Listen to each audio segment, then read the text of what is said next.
It's alive! It's alive! At some point, we have all seen that scene, whether in the original 1931 film or in one of the countless references and parodies made over time. When we hear the name Frankenstein, the image of that enormous square-headed being with bolts in his neck and a poorly fitted black suit immediately comes to mind. All of this, which is in the collective mind, is a product of film and television. Because in 1818, Mary Shelley, in her work, The Modern Prometheus, gave us one of the great jewels of horror literature, which follows a completely different path.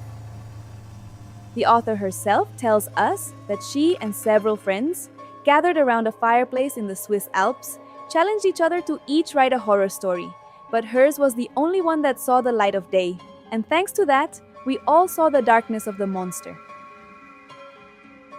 The story is told through the letters of an English navigator named Robert Walton, who writes to his sister recounting his adventure in the frozen seas of the Arctic.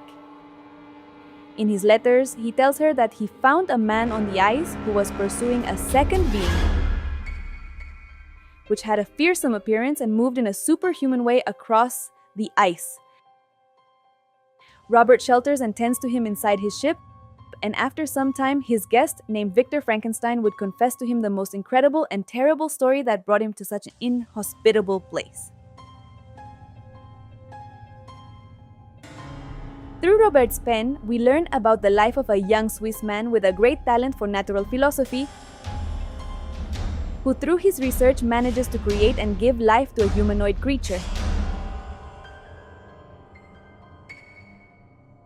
However, far from being happy with his achievement, the simple existence of this being will consume the life of Victor and all his loved ones, since he has unleashed a monster.